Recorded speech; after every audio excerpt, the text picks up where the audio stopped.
UZuma uqoke uFloyd njengomphathi wawo wonke umuntu eqenjini le-MK.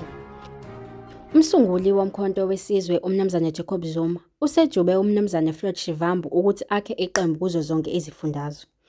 Isikhundla sikaShivambu njengomgqugquzeli kazwelonke simenza umphathi wawo wonke umuntu eqenjini futhi sisho ukuthi uzokhothama kuZuma kuphela. Lowo obeyiphini likamongameli kanye nomsunguli we-EFF unikezwe amandla nezibopho eqenjini le-MK.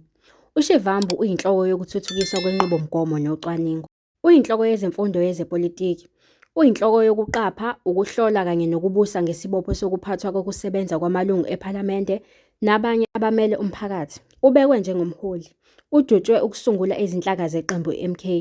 Umele iqembu le-MK ezinhlakeni ze-Independent Electoral Commission, IEC. UShivambu uthe umsebenzi wakhe ukwakha i-MK ibe yiqembu elikhulu eliphikisayo labamnyama eNingizimu Afrika.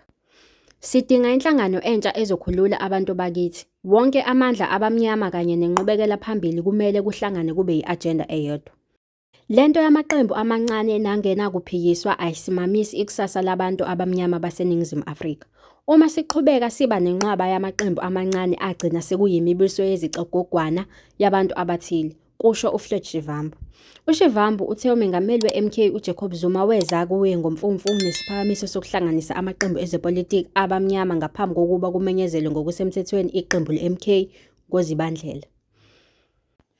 Ngaphakamisa ukuthi siqale sigxile okhethweni langomhla ka-29 kuNhlaba bese siphinde sivakashele izingxoxo kamuva, kusho uShivambu.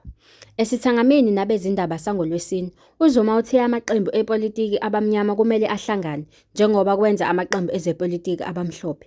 Ngifuna ubuke iqembu le-MK njengesixazululo ezinkingeni zakuleli, njenge-ANC eyakhulula abantu baseNingizimu Afrika, kodwa hhayi i-ANC kaRamaphosa.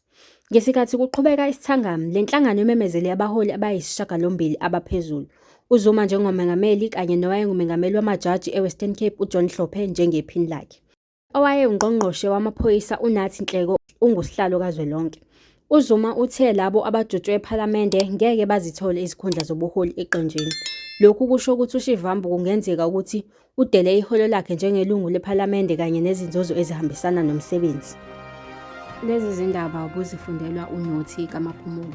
Stay connected, stay informed.